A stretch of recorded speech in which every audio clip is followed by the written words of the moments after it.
আরে বাহ, পেঁপে গাছটা তো খুব সুন্দর। গাছটা আমি বাড়িতে নিয়ে লাগিয়ে দেব। জ্বালানি কুড়োতে গিয়ে দেরি হয়ে গিয়েছে। যাই, এবার বাড়ি ফিরে যাই, নতুবা চাচি আবার খুব বকবে।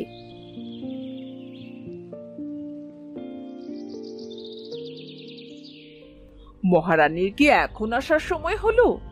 বলি জ্বালানিগুলো রান্নাঘরে রেখে তাড়াতাড়ি রান্না বসো দেখি।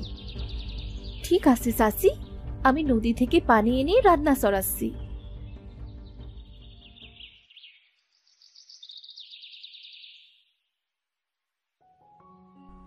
চাচা চাচি তো এখন বাড়িতে নেই।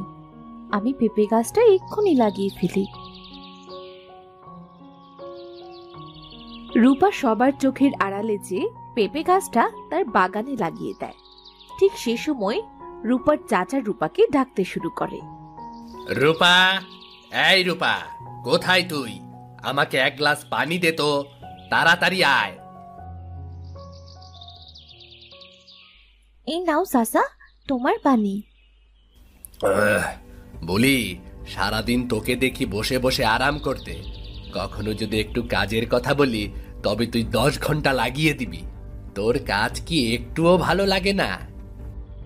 চাচা, আর এমনটা হবে না। আমি সব কাজ তাড়াতাড়ি করার চেষ্টা করব। তোকে না বলেছিলাম রান্না চড়াতে? সেটা না করে ঘুরে বেড়াচ্ছিস। বলি বাকি কাজ করবি কখন?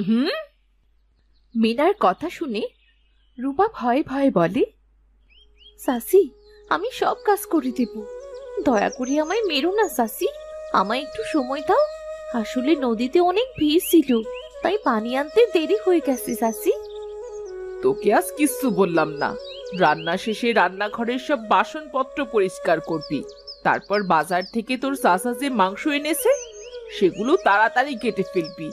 আর হ্যাঁ, দুপুরের খাবার তুই পাবি না আজ। আজ কাজ শেষ হলে শুধু পানি খেয়ে থাকবি। এটাই তোর শাস্তি। হে বিধাতা, কেন এমন শাস্তি দিচ্ছ আমাকে? আমি কি অন্যায় করেছি? এইভাবে না খেয়ে আমি কতদিনই বা বাঁচবো? না, তাড়াতাড়ি করে কাজ শেষ করে ফেলি, না হলে চাচি আবার শাস্তি দিবেন। এই বলে রূপা কাজ করতে শুরু করে। রূপা রান্নাঘরের বাসনপত্র পরিষ্কার করে। এরপর সে মাছ মাংস কাটতে থাকে। আরে এই মেয়ে, তুই সারাদিন লাগাচ্ছিস কাজ করতে। ওদিকে খামারে হাঁস মুরগির পানি খাবার সব ফুরিয়ে গিয়েছে। ওদের খেতে দেবে কে শুনি? আসলে চাচি, সারাদিন না খেয়ে যে আর কাজ করতে পারছি না। দুপুর গড়িয়েছে, বিকেল হতে চললো চাচি। দয়া করে আমায় দুটো ভাত খেতে দাও না। যদি আরেকবার আমার কাছে ভাত চেয়েছিস না, তবে তোকে ঘাড় ধাক্কা দিয়ে বাড়ি থেকে বের করে দেব। এখন তো শুধু খাবার পাচ্ছিস না, তখন থাকার মতো জায়গা পাবি না। না না চাচি, আমি তোমার কাছে খাবার চাবো না। দয়া করে তুমি আমায় বাড়ি থেকে তাড়িয়ে দিও না। আমি এক্ষুনি হাঁস মুরগির খামারে যেয়ে খাবার দিচ্ছি। এদিকে সব কাজ শেষ। তুমি মাছ মাংসগুলো কোথায় রাখবে রেখে দাও। এই বলে রূপা সেখান থেকে চলে যায়। এরপর সে হাঁস মুরগির খামারে পানি আর খাবার দেয়। না, না খেয়ে তো আর কাজ করতে পারছি না। মনে হচ্ছে মারাই যাবো। আচ্ছা, আমার পেঁপে গাছে তো পানি দেওয়া হয়নি। যাই, লুকিয়ে সেই পেঁপে গাছটাতে একটু পানি দিয়ে আসি।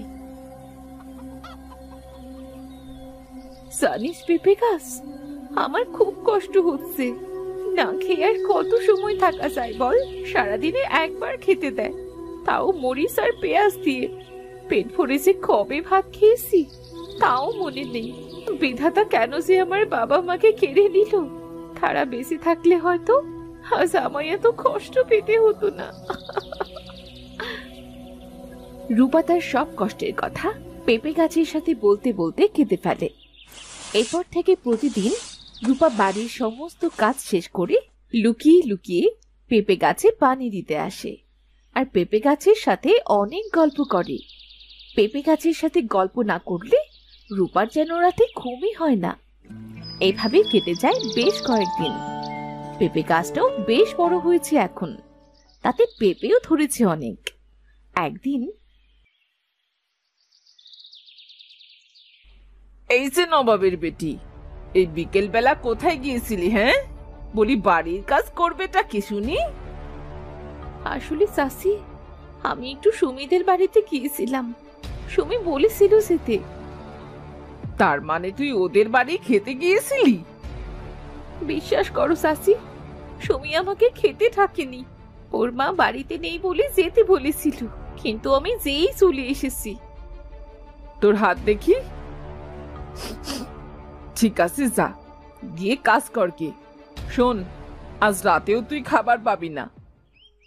চাচি, সারাদিন তো কিচ্ছু খাইনি, রাতে না খেলে সে আমি মরেই যাবো। বলি, বাড়ির খেয়ে অন্যকে সাহায্য করতে যাস কেন?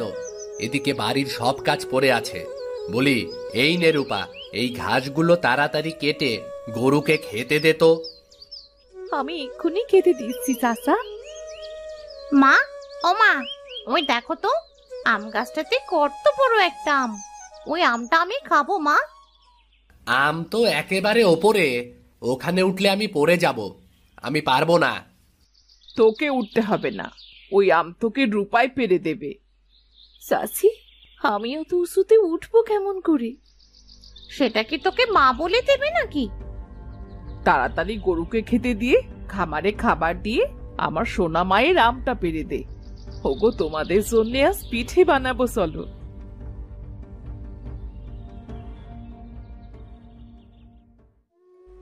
বিধাতা, তুমি দেখো যেন না পড়ে যায়। বাবা মা কেন সে চলে গেল আমায়।